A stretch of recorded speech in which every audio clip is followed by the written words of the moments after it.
Ante el misterio, hay que estar abierto a todo, pero no creer en nada. Tenemos dos señales de luces rojas, como a unas 3 millas a las 10 de nuestra posición. Afirmativo, lo tenemos cada vez más cerca. El piloto, Javier Lerdo de Tejada, tomó una decisión que levantará ampollas inmediatamente, y es aterrizar en emergencia en el aeropuerto valenciano de Manises. Todo el mundo que es medio sensible y entra en el palacio, pues empezaba a decir, pero qué horror, qué dolor, qué lágrimas ha habido en este palacio, pero que está destilando tristeza. Virga Raimunda, nunca oí decir mamá. Las luces se apagan, los muebles se mueven, las puertas se abren. ¿No los veis que están todos moviéndose? Un aporte es un fenómeno parapsicológico cuya definición sería algo que surge, que aparece de la nada y no hay una explicación científica, ¿no? ¿Estoy grabando? Te cagas.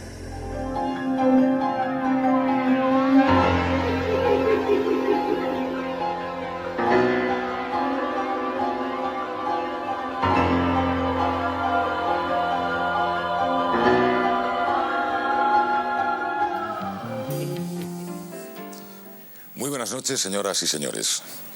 Era ministro de Defensa Agustín Rodríguez Sagún. Hace 10 años, en el Congreso, tenía lugar una interpelación parlamentaria asombrosa. Señor ministro, ¿es cierto o no es cierto que un caza del Ejército del Aire español ha salido en persecución de un objeto volante no identificado? El caso más sonado de la historia del fenómeno OVNI en España ocurre en una noche en el que un avión Supercarabel de la compañía Transportes Aéreos Españoles tiene que desviarse de su ruta entre las Islas Baleares y las Islas Canarias porque una luz no identificada vuela en rumbo de colisión hacia la cabina del piloto en la vertical de Ibiza. 297, dígame. Confirmo que tenemos algún tráfico próximo a nosotros, a nuestra izquierda, aproximadamente unas 4 o 5 millas. 297, en negativo, no hay tráfico notificado. Tenemos dos señales de luces rojas, como a unas 3 millas a las 10 de nuestra posición. Aproximadamente a la misma altura. El piloto, Javier Lerdo de Tejada, tomó una decisión que levantará ampollas inmediatamente, y es aterrizar en emergencia con 109 pasajeros austriacos en el pasaje en el aeropuerto valenciano de Manises. Afirmativo, lo tenemos cada vez más cerca. He incrementado el rate de ascenso, ahora estoy a través de 280 y el tráfico sube mucho más rápido que nosotros y se acerca cada vez más. 297, recibida. Rumbo Valencia ahora, TAE 297. Oye, mira a ver si en radar veis alguna cosa al sur oeste de Ibiza. Sí. No vemos nada. Vale. Poco tiempo después, desde la base de los Llanos, sale un avión de interceptación, llega hasta el lugar y empieza a reportar que ve una luz muy intensa, que a veces se convierte en 3, que están enfrente de él, que de repente él trata se da la vuelta y trata de ir detrás de ellos, y aquella luz toma una velocidad absolutamente impensable, que el Mirage que le está siguiendo no puede seguir. La tecnología de disparo que llevaba ese avión de combate se bloqueaba en cuanto se acercaba demasiado al objeto. Había algo dentro de la luz y se comportaba de manera inteligente, pero finalmente tuvo que abandonar la persecución, entre otras cosas porque estaba agotando su combustible. Esas 3 luces que habían sido vistas desde el Supercarabel, desde Valencia, fueron vistas por varias corbetas que estaban en el Mediterráneo y por otros aviones. Fue Enrique Múgica quien eleva una pregunta parlamentaria al gobierno de Adolfo Suárez sobre qué clase de objeto había provocado este caos en el espacio aéreo nacional. Y por primera vez en la historia de la joven democracia española, una interpelación parlamentaria no recibió respuesta. La respuesta del gobierno es una respuesta, diríamos, convencional, como la de otros gobiernos, otros países que se han visto sometidos al mismo control parlamentario. Continuamos investigando, no podemos dar ninguna información, proseguimos estudiando el fenómeno. El silencio es la respuesta habitual de los gobiernos cuando se pregunta sobre el fenómeno OVNI. A estas alturas, el tema OVNI ya es familiar para nosotros. Si no habitualmente, al menos sí es frecuente que se hable de ellos en los medios de difusión. Pero vamos a plantearnos hoy si los OVNIs son únicamente un tema de actualidad o son también un tema histórico. Fernando Jiménez del Oso, el maestro. Yo recuerdo cuando en televisión salía su programa, yo dejaba todo lo que estuviera haciendo, eran los domingos normalmente, dejaba todo y salía corriendo como la emoción más importante y la cosa más importante que yo tenía que hacer. A Fernando le veía como un mito, pero alguien extraño. Esa barba que tenía, esas grandes ojeras, ¿no? Le daban una imagen absolutamente extraña, ¿no?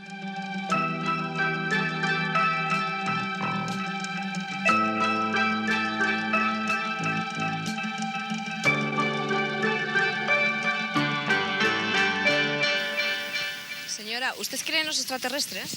Uy, a mí me dan risa. ¿Sí? Sí, un poco. ¿Por qué? Pues no sé, porque creo que es una cosa muy rara, ¿no? Que haya gente por ahí. Sí. Pienso que hay más galaxias, claro, y por supuesto que tiene que haber en algún sitio que haya seres vivientes. Por supuesto que sí. Eso de los extraterrestres, eso debe ser un cuento. ¿Creéis que hay vida en otros planetas? Sí, yo estoy seguro. Y cuando oyes testimonios de gente que ha tenido contacto, que ha visto ovnis, ¿qué piensas tú? Pues alucinaciones o que están bebidos o algo por el estilo. No existen, yo creo que no existen, vamos. ¿Quiénes son? ¿De dónde vienen? ¿Son pacíficos? ¿Qué buscan? ¿Son científicos? ¿Son agresivos? ¿Me van a hacer daño? ¿Qué pasa con Dios? ¿Qué pasa con las religiones? Te haces tantas preguntas. ¿Y qué forma tenía ese objeto? Parecía un calabacín. Así entre largo, con la cabeza redonda como un calabacín. ¿Me lo podría usted dibujar un momento? Y daba luz. Sí, el color era como una ascua de candela, exactamente igual, un color anaranjado, igual que una ascua de candela. Pasó por aquí encima, ¿no? Así, asomó de ahí de los pinos. Y lo estuve viendo hasta que se perdió ya yo me quedé agarrado allí al palo del pozo, mirándolo, y cuando pasó, que ya yo lo perdí de vista, se volvió a quedar otra vez oscuro. ¿Son astronaves? ¿Son naves? ¿Son vehículos? ¿Y qué nos muestra esta clásica película de ovnis? ¿Un platillo volante o algo menos fantástico? De una tecnología que no podemos ni imaginar. Eso es como si Alejandro Magno, 300 años antes de Cristo, le hubieras podido dar un móvil. Pues el hombre no sabría qué hacer con el móvil. Entonces aquello vino con una velocidad que eso no se puede calcular. Se puso encima y después tiró hacia abajo. Entonces, claro, las piernas me aflojaron, me caí por la escalera, se partió el foco y tuve un intervalo de segundos. Estaría yo así mirando así para arriba, pero con una luz como esto de la autógena, una cosa así, que era una cosa que molestaba muchísimo. Pues eso sí, un objeto que ha venido ahí, que yo no sé cómo no nos ha comido todo. Son científicos, probablemente. ¿Por qué están aquí? Probablemente por estudio. Secuestran a la gente, la abducen, la someten a todo tipo de experimentos, les dicen cosas. Un día vimos venir un coche un tanto extraño, estaba con mi hermana, y allí bajaron pues dos personas también un tanto extrañas, puesto que tenían la cabeza bastante más voluminosa de lo normal, tenían los ojos muy rasgados hacia los laterales, vestían un mono blanco ajustado de una sola pieza y tenían las manos también un poco raras porque les faltaba el dedo pulgar. Entraron y entablaron conversación con nosotras y nos dijeron que después vendrían a llevarnos. ¿Por qué esas desapariciones, el supuesto rapto de seres humanos por los extraterrestres que se han dado a llamar? A mí este es uno de los aspectos que más tristeza me produce y que menos comprendo, porque es un auténtico atentado contra la libertad personal de los seres inteligentes que pueblan este planeta, aunque no seamos muy inteligentes. Por medio de un haz de luz subimos hacia otra nave que debía ser gigantesca, que estaba suspendida en el espacio. Allí, después de recorrer varios pasillos, me entraron en una sala donde me tendieron en una camilla, me quitaron la ropa y me hicieron un examen médico, tanto por el exterior como el interior. Y después procedieron a insertarme unas capsulitas, dijeron ellos, en el cerebro. Me llevaron a casa y, como me habían dicho, que hasta lo olvidaría todo, que hasta dentro de más de 30 años no iba a recordar nada, pues así fue. Lo olvidé por completo y hasta que no pasaron más de 30 años no recordé nada. Fue una experiencia que yo tuve cuando tenía 6 años, en las montañas de Navarra, en Urdax, y de repente se echó una niebla muy espesa y apareció una figura muy alta con un casco. Me agarró de la muñeca y me llevó a un sitio que no he podido averiguar qué es, con unas escaleras, y allí me introdujo en una especie de bañera o como de piedra con luces. Y estuve allí un momento, un tiempo que no sé averiguar, y después ya me devolvió afuera al mismo río. Estaba veraneando en Alicante, estaba en una casa que tenía una terraza en la playa, muy cerca de Campello, entre la playa de San Juan y la de Muchavista, y serían como las 12 de la noche y de repente vi pasar unas luces realmente muy extrañas, ¿no? En fin, la clásica escena esta de platillos volantes de ovnis. A la mañana siguiente bajé al kiosco a comprar el periódico y toda la prensa de Alicante, la información, la verdad, etcétera, venía con grandes titulares que decía: centenares de personas llaman, en fin, no sé dónde, diciendo que han avistado ovnis. ¿Qué pasó allí? No lo sé. Y aquella noche, con otras 2 personas, estando en la cima de la montaña, pudimos ver cómo de repente los grillos dejaron de cantar, todo aquello se silenció y una luz enorme, blanca, con un centro verde, color esmeralda, nos sobrevoló durante 3-4 segundos, creo que a muy baja altura, quizá 100 metros por encima de nuestras cabezas, y se la volvió a tragar la noche. No he pasado más miedo en mi vida. De repente, en la redacción del programa, ya estábamos haciendo el espacio en blanco, nos llegaron varios mensajes, 3 concretamente, de diferentes grupos que decían que comunicaban con seres extraterrestres a través de la escritura automática, de la Ouija, etcétera, ¿no? Y evidentemente tenían una gran similitud, ¿no? Decían, más o menos, 23 de abril, 22 horas, Punta del Hidalgo.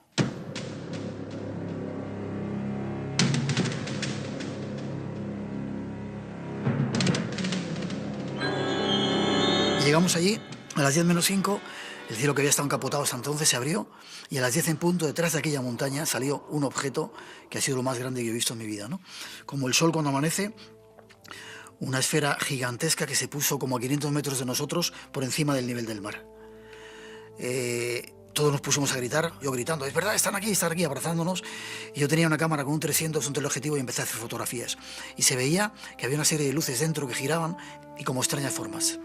Ya hemos comentado en distintas ocasiones que los ovnis parecen tener una predilección especial por las costas y en concreto por las islas, hasta tal punto que se ha barajado la hipótesis de que existan bases submarinas de estos objetos volantes no identificados. La proximidad del mar parece ser un foco de atención o de atracción para estos objetos voladores no identificados, que en algunas ocasiones también se transforman en objetos submarinos no identificados. En los 80 se producía una situación que hoy es casi inédita. Los grandes medios de comunicación, especialmente los periódicos de tirada nacional, se ocupaban con mucha frecuencia de lo inexplicable. En los tiempos de crisis ideológica, la creencia de que nos visitan seres de otras galaxias aumenta. Esta es una de las conclusiones de las jornadas que sobre el fenómeno ovni se ha celebrado este fin de semana en Vinarós, en Castellón. Entonces, ¿existen los extraterrestres? Esa es la pregunta que en los últimos años se han hecho cada vez más personas. Existen, pero no creo que vengan. No lo sé, porque me había enterado en Vinarós de que había por aquí un ovni o no sé qué que iba a salir. Esta nueva romería de lo desconocido, retransmitida por radio, les atraía por diversas razones, desde la fe más absoluta hasta el escepticismo. En 1989, al final de la década ya, aparecen las primeras revistas generalistas que tocan como núcleo central este tipo de medios. Más allá de la ciencia existe un universo de secretos. Más allá de la ciencia hay un mundo de preguntas sin respuesta. Traspase cada mes la puerta de lo desconocido. Dirigida por el doctor Jiménez del Oso, nace la revista Más allá de la ciencia. Más allá de la ciencia, una revista que le llevará muy lejos. Se convirtió en un éxito editorial absoluto increíble. No se marchen ustedes, por favor. Atrévanse con medianoche. A veces es difícil, ya lo sé. Pero es que medianoche Es un programa de miedo. A finales de la década de los 80 comenzaron dos programas muy importantes en la radio. Uno de ellos era Medianoche de Antonio José Les en la cadena SER, y el otro, un poco más modesto, era El Espacio en Blanco en Radio Cadena Española. Empezamos y luego en Radio Nacional. Pero era curioso porque llegamos a tener 800.000 oyentes. Éramos el segundo programa más escuchado después de José María García, que era el hito en la radio deportiva, ¿no? El programa Espacio en Blanco de Radio Nacional reunió la pasada madrugada en las Cañadas del Teide, en Tenerife, a un numeroso público deseoso de participar en una experiencia de comunicación con posibles visitantes de otros planetas. Veía que teníamos que organizar algo en el Teide, montar como en la película Encuentros en la tercera fase, luces y sonidos, y hacer una especie de experimento de comunicación. Desde la media tarde del sábado, un numeroso público que se había desplazado desde todo Tenerife, la península y el extranjero, se fue reuniendo en torno al mirador de la Ruleta para participar en una experiencia de comunicación diferente. Yo más bien he venido aquí para ese intento de la concentración, para la armonía. Tengo 57 años y quiero ver lo que nunca he visto. Y así el día 22 de junio del año 89 reunimos a 40.000 personas arriba en el Teide, ¿no? Con la ayuda de la radio se realizó la Operación Unidad Planetaria, un ejercicio de meditación para lograr la unión de millones de seres en toda la Tierra. Durante las horas de la madrugada algo podría ocurrir. Salvo dos lucecitas pequeñas no ocurrió nada reseñable, pero sí quedó en la historia como la convocatoria más grande que ha habido en la historia de la radio. ¿Qué había junto a ese objeto? Pues había un ser extraño, alto, muy alto. Creo que tenía una especie de escafandra puesta. ¿Metálica? Sí, metálica, y su cuerpo metálico también, y vestido de metal. Este ser pues emitió un ruido gutural, por ejemplo, y le dije yo, ¿qué dice? Se pueden saber la fotografía de los ovnis si es verdadera. ¿Cómo es científicamente comprobable eso? Los extraterrestres vienen de nuestra galaxia o de otra galaxia. ¿Es verdad que se han tenido contactos con extraterrestres y se han ocultado por temor al pánico? El Conil, en Cádiz, en el 89, finales de septiembre del 89, fue un caso también muy interesante porque lo vieron muchas personas. Los primeros 5 muchachos en una playa que se llama Los Bateles, de repente vieron una serie de luces por el aire, de noche, se quedaron mirando y al cabo de un tiempo vieron 2 seres enormes, muy altos, en la orilla del agua. Y vieron cómo se tumbaban en la arena, se pasaban como una esfera azul de uno a otro durante unos segundos y al cabo de 2 minutos, 3 minutos, aquellos seres enormes se levantaron de la arena y eran un chico y una chica, vestidos con unos vaqueros, y se dirigieron al pueblo. Bueno, entraron en un hotel y se inscribieron con una identidad alemana. Son unos seres, repito, muy grandes, con unas cabezas como de forma de pera invertida y unos ojos desproporcionados, enormes, negros. En vez de manos tenían unos apéndices, una especie de garras con 5 dedos igual, eran viscosos y sobre todo lo más característico era su olor muy desagradable. Esos testimonios están aquí desde la época más remota. Es decir, cuando uno acude a las leyendas, a los libros sagrados, a las pinturas rupestres, se da cuenta de que aparecen objetos, aparecen seres con escafandras hace 12.000 años. Si el indígena ha visto eso y lo pinta, es porque lo ha visto. Esos testimonios son muy importantes y son válidos para el que lo quiere ver. Nos han dicho que hace una semana, en Burriana, en Castellón, la policía municipal vio algo. ¿Qué es lo que vio, señora Rivas? La nave Nulox. ¿Sabe usted hasta el nombre de lo que vio la Guardia Municipal? ¿Y quiénes iban tripulando esa nave? ¿Y de dónde proceden? ¿Nos lo puede usted decir? Pues sí, porque tenemos autorización. La nave Nulox significa en nuestro lenguaje unidad. Es un símbolo para que nuestra humanidad entienda qué es lo que se nos proyecta hacia el futuro. Esta nave estaba mandada por el guía solar Tumara Strumland y iba tripulada por 5 entidades más de la galaxia de Alfa Centauro. El guía solar Tumara Strumland pertenece originariamente a la galaxia de Andrómeda. ¿Usted por qué lo sabe? porque no solamente estamos en contacto las 24 horas del día con ellos, sino también con quienes emanan la creación.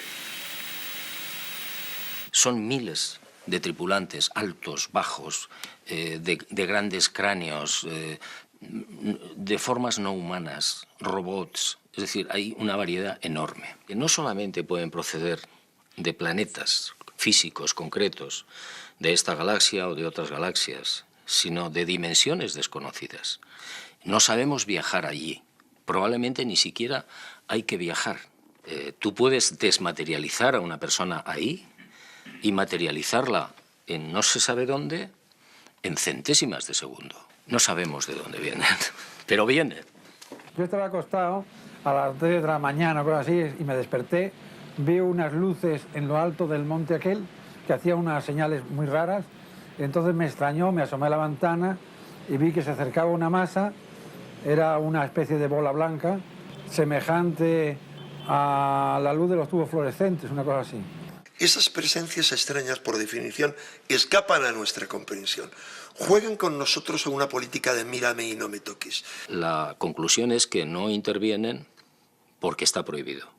Porque si ellos interfiriesen en la civilización humana, aunque fueran pacíficos, que parece ser que lo son, ocurriría probablemente dos cosas. Una, un sector del mundo se pondría a favor de estos seres y otra parte de la humanidad se pondría en contra. Y habría una guerra o una pelea entre nosotros. Eso por un lado. Segundo, tendrías que replantearlo todo. O sea, hay una premisa en antropología, es que cuando entras en contacto con un pueblo de una civilización inferior, desarrollo civilizado inferior al tuyo, no hay que establecer contacto con él, no hay que darle cosas que le cambien un poco su desarrollo, ¿no? Por lo tanto, cuando Stephen Hawking advierte que deberíamos dejar de enviar señales al espacio profundo anunciando que estamos aquí porque no sabemos la clase de vecinos que vamos a atraer, tiene cierto punto de razón. Los detalles necesarios para la fabricación de los vimanas no son aquí revelados no por ignorancia, sino porque debemos guardar el secreto. La ciencia de su construcción no es revelada aquí porque debe saberse que si fuera dada a los hombres comunes, estos podrían servirse de los vimanas con fines perversos.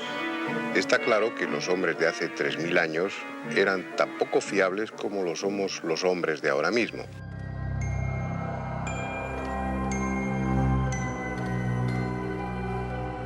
Ochate lo pone en el mapa de los misterios la revista Mundo Desconocido, cuando publica en su portada una imagen espectacular, una especie como de sol desenfocado, oscuro, azul oscuro, que desciende sobre el suelo, ¿no? Fue un pueblo maldito. Tuvo 3 epidemias de cólera, de tifus, y la gente acabó abandonando el pueblo. Hay multitud de personas que se acercan hasta él, que no solamente ven esas extrañas luces, sino que empiezan a grabar psicofonías, extrañas voces, etcétera, ¿no? Paseando por sus ruinas se han podido captar y grabar con cámaras, ¿no?, extrañas presencias. Muchos dicen que es de esa gente que murió por esas 3 epidemias que tuvieron, que algunos fueron enterrados en tumbas sin nombre de alguna manera, ¿no?, y que su alma todavía no descansa, ¿no? Belchite es un pueblo que fue masacrado durante la Guerra Civil Española, y en los años 80 un locutor zaragozano había acudido a Belchite con un equipo de Radio Heraldo y había grabado durante un buen rato, no era un segundo en una cinta, sino durante minutos y minutos, se escuchaban el zumbar de aviones de combate,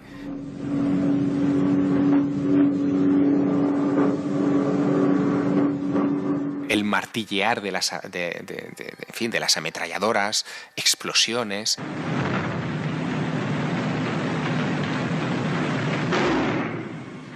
Era como si de repente aquella cinta hubiera sintonizado con el dolor de 1936 en aquel escenario.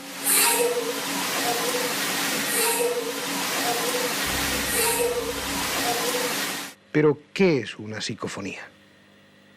Una psicofonía es esto.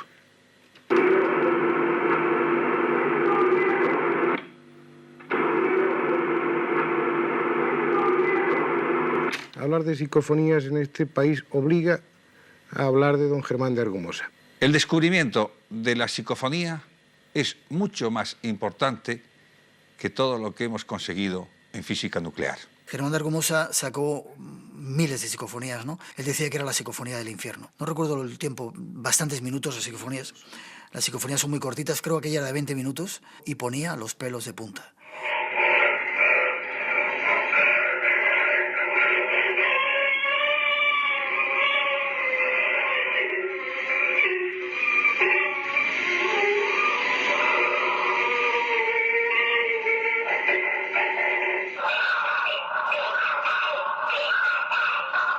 A mí me gusta llamarlas dramáticamente las voces de los muertos, ¿no?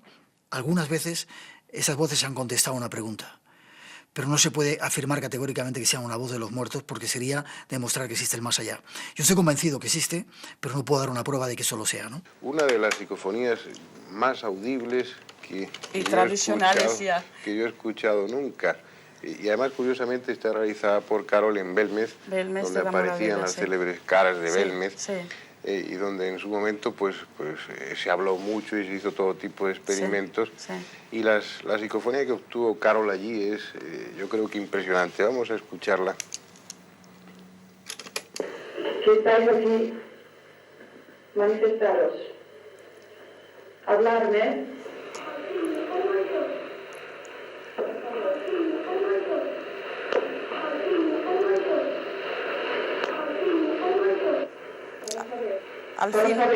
Al fin he muerto.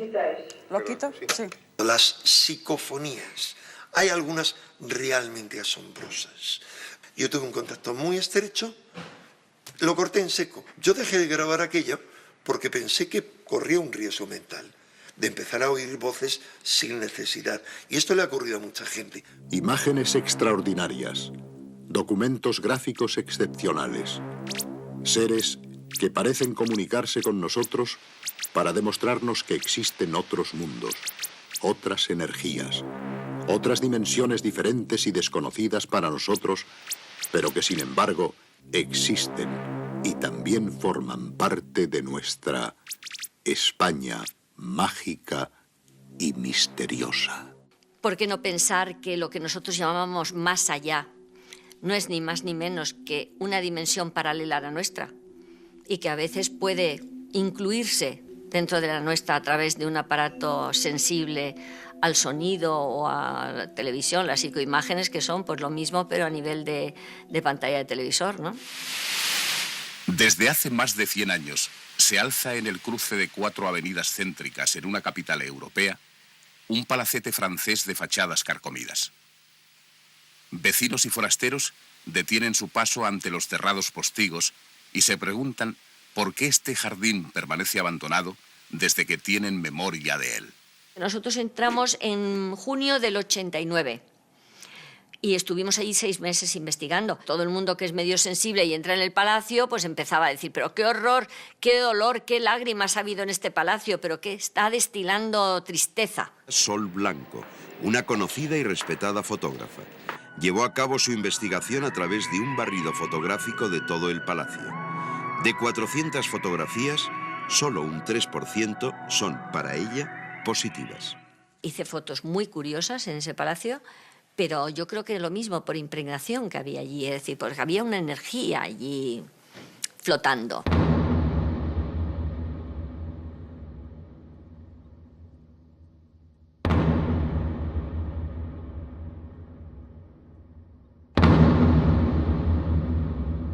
No son fantasmas como la gente piensa, ¿eh?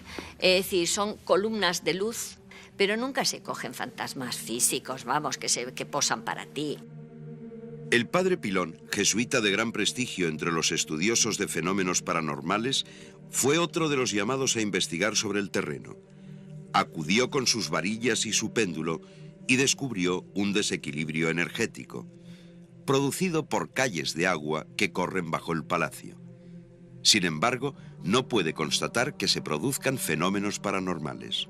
Algunos medios dijeron cosas, pero vamos a ver, que yo no puedo dar garantía y fe de que aquello era real lo que veían, ¿no? Yo recuerdo que entramos, no había luces, nos acompañaron los guardas de seguridad hasta determinados lugares, la sala de baile y la capilla, y nos empezaron a contar una historia absolutamente tenebrosa. Mientras estaba haciendo en la parte de abajo su ronda nocturna, escucha pasos por las escaleras. Sube el perro que les acompaña y al llegar a la puerta de una pequeña capilla que había absolutamente increíblemente preciosa, el perro se detiene, mete el rabo entre las piernas y sale corriendo. El día 8 de febrero, a las 18:40, en el salón de baile. A estas entidades que están en el palacio, si queréis comunicaros con nosotros a Luna, os vamos a dar un tiempo de 20 minutos. Hay un grupo de personas que exploran el palacio armados de grabadoras y que salen de allí con unas psicofonías sorprendentes. Las psicofonías obtenidas durante el año 89 y comienzos del 90, y que son en la actualidad difundidas en todos los medios informativos, fueron realizadas por Carmen Sánchez de Castro, con magnetofones normales y sin ninguno de los requisitos exigidos por los expertos.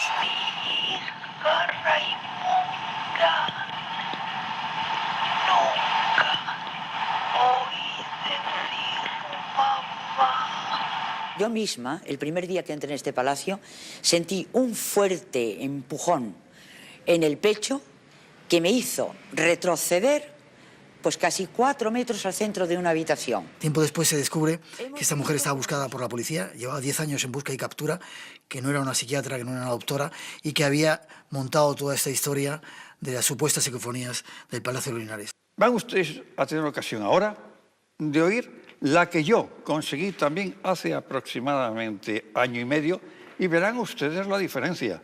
También la tomó en el Palacio de Linares. Sí, sí. Y es una voz también infantil que dice así: quítame la falda. Vamos a escucharla.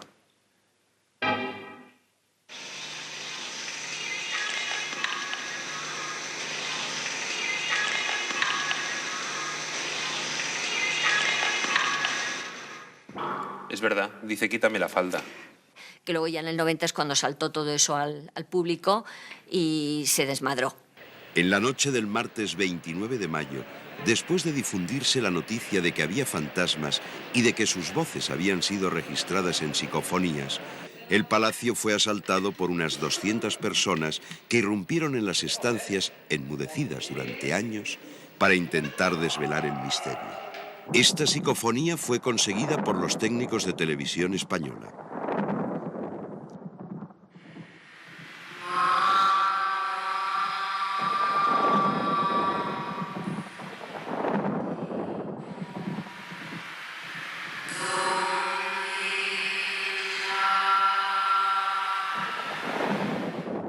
La gente del ayuntamiento, cuando hicimos el informe de lo que allí pasaba, me dijo: hay que callarse, no podemos contar lo que ocurre. Ese velo de silencio sigue estando en el Palacio de Linares, en la Casa de América actualmente. Siguen sintiendo extrañas presencias que se dan en ese lugar misterioso y legendario.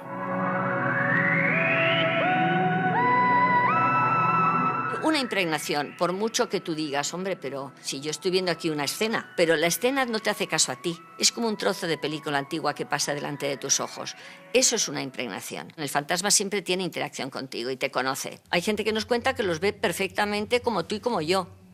Hay otras veces que ven como una especie de burbuja de luz y dentro, ¿sabes? Como si fuera un retrato del fallecido que te dice: estoy bien, no te preocupes, pero siempre como envuelto en luz. Tienen un cuerpo energético diferente al nuestro. Entonces, claro, ellos no pueden interferir. Por eso, cuando hay gente que dice: es que me tira de los pelos, es que me tira de los pies... No. El señor o la señora que se presentan ya fallecidos generalmente tienen el aspecto de 20, 30 años, en plena forma. Y otra de las constantes es que van acompañados por el frío. Yo pregunté a los científicos: ¿qué puede ser eso? ¿Existe alguna explicación? Y me dijeron: la única posible hipótesis es que para materializar ese cuerpo, entre comillas, tienes que absorber calor, absorber energía. Pero no sabemos. Se manifiestan como iban vestidos ellos en su momento. Se manifiestan como una persona normal, que la ves y de pronto desaparece. o en una foto, dices, aquí aparece esta persona. El problema es que no había nadie cuando hicimos la foto.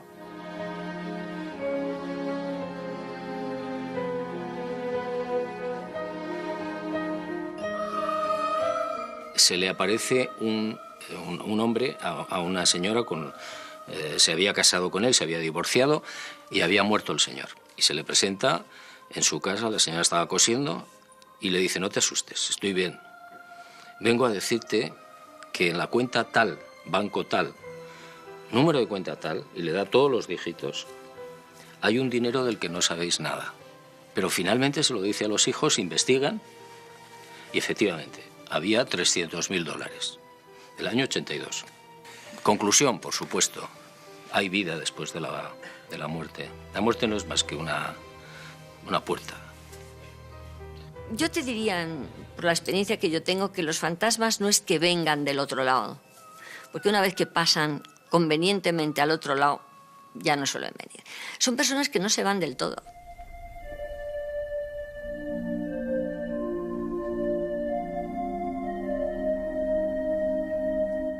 Nosotros tenemos la especialidad de ayudarles a que se vayan y a que dejen en paz a los del presente, que no les hagan la vida imposible.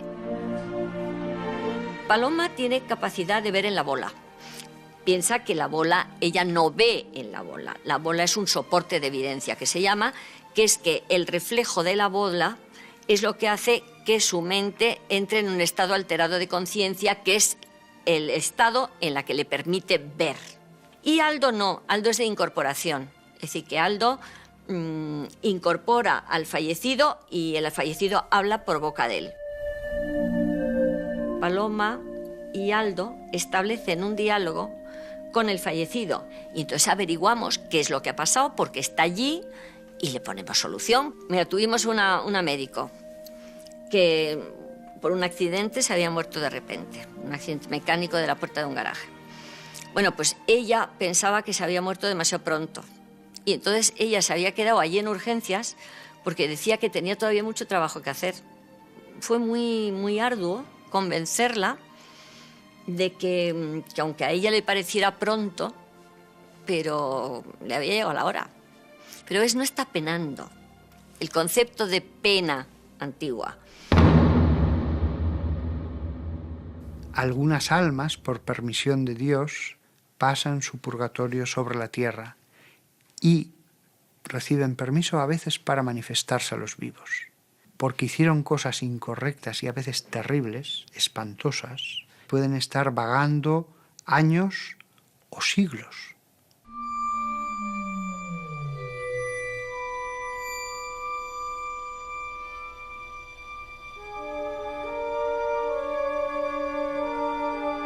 La gente piensa que el poltergeist tiene una vinculación con el más allá. No es verdad. El poltergeist es un síndrome, es un conjunto de fenómenos que se producen en un lugar donde siempre está una persona presente que es la causante de provocar el fenómeno. Ella no es consciente de que provoca ese fenómeno y siempre suele provocarlo por un estado de estrés. Las luces se apagan, los muebles se mueven, las puertas se abren y producen un estado de terror importante en los habitantes de la casa.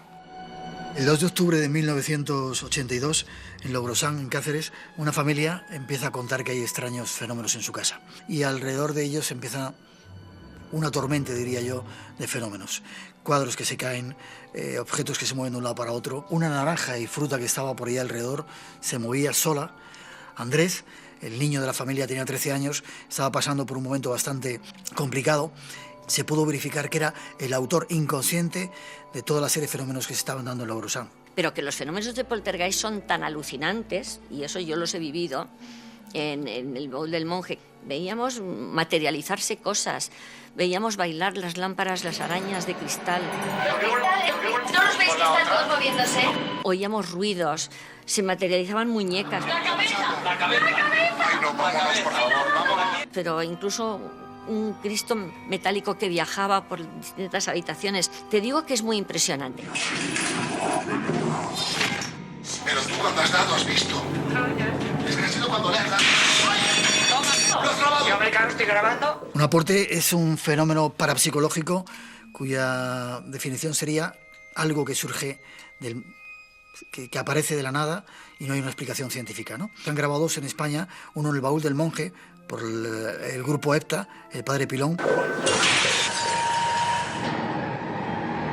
Se materializó en el techo, no sé, atravesó el techo, un cortapuros, que no estaba en esa habitación, era una cocina. Rebotó en una mesa de cristal sin romperla y con la fuerza que traía volvió a rebotar otra vez hasta el techo. Muchas. ¿Quién ha hecho eso? No sé, no. Una moneda, tío. Hostias, tío. De repente, en una sesión que estaba haciendo Pedro Amorós y otra serie de investigadores, del techo de donde estaban de la cocina, cae una moneda al suelo y eso se grabó con una cámara, ¿no? Pues yo estaba grabando, no sé si se habrá grabado. Había mucho. De todas maneras, yo grabé una cosa rara también, ¿eh? Buscadla, tío, por favor. No. Que hay gente. Muestra la cámara, pero... Dejar ahora la moneda, seguimos, por favor.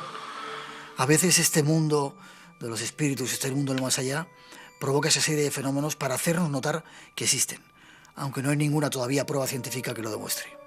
Eso normalmente es un espíritu maligno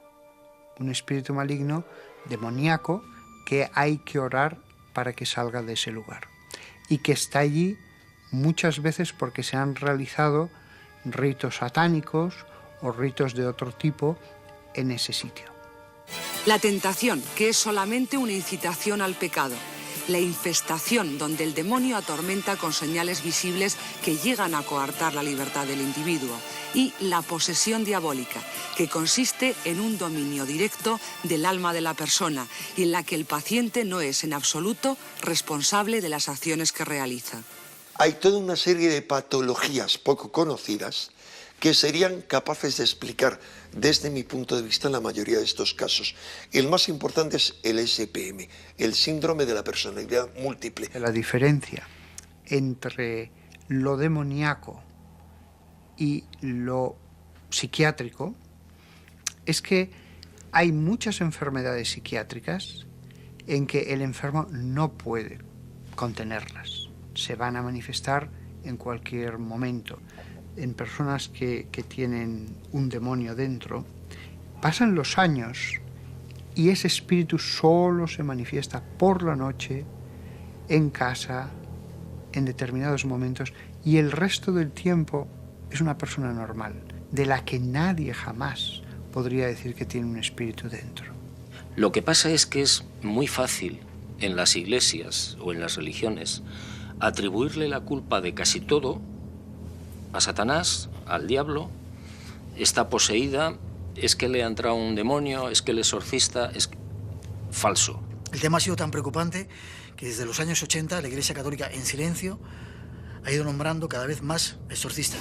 El conocido cardenal Ratzinger ha elaborado incluso una estadística que recoge la existencia de 758.640.176 demonios, ni uno más ni uno menos, que en estos momentos caminan con nosotros por el mundo.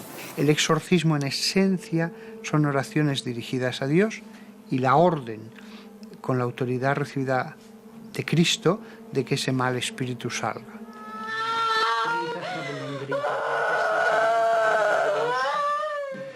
No quiero. No.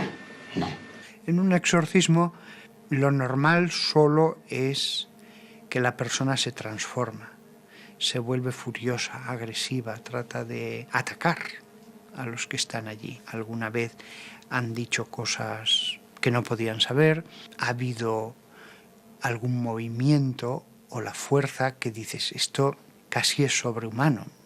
Sabemos que la posesión ha acabado cuando se produce un grito tremendo, fortísimo, estentorio, y la persona cae al suelo como muerta.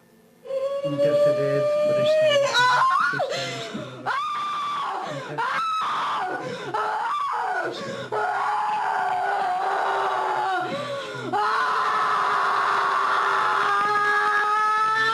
Abre los ojos, vuelve en sí, dice ¿qué ha pasado? Sonríe, se siente liberada. España cuenta con una amplia geografía milagrera, a donde acuden miles de personas desafiando las prohibiciones de la jerarquía eclesiástica.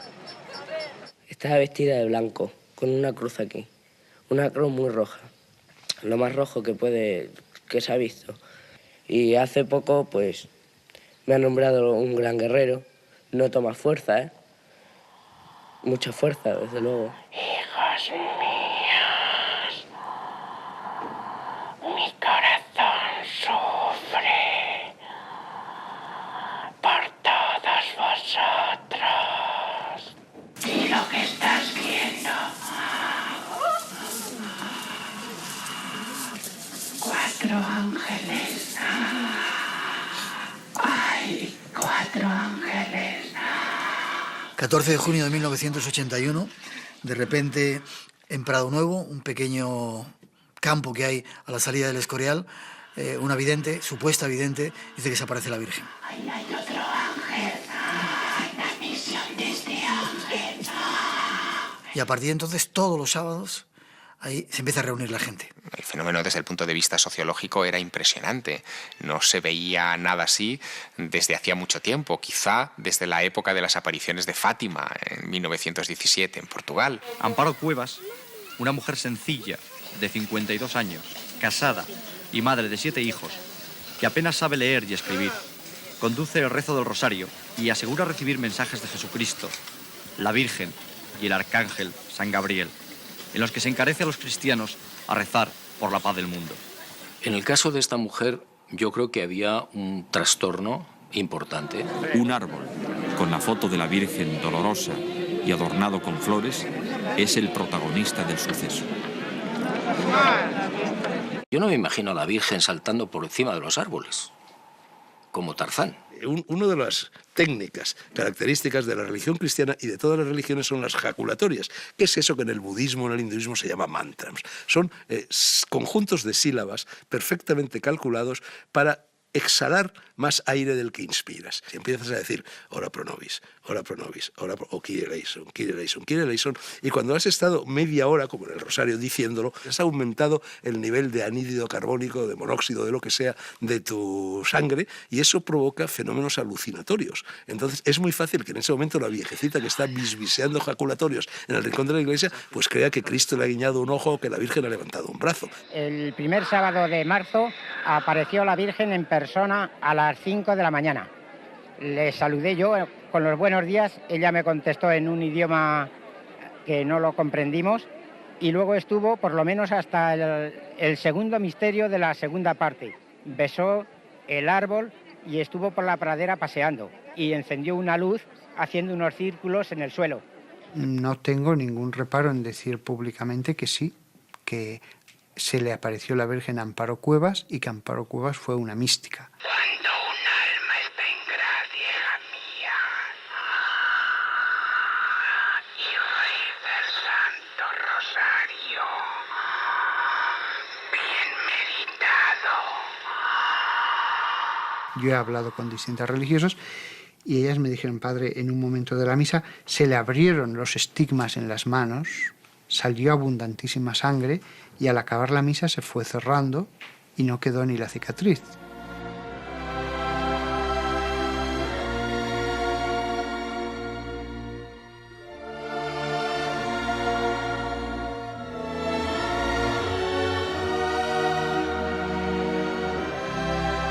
Nosotros no valoramos lo que es estar todavía con vida y tener tiempo y poder arrepentirnos y poder cambiar las cosas que hacemos mal.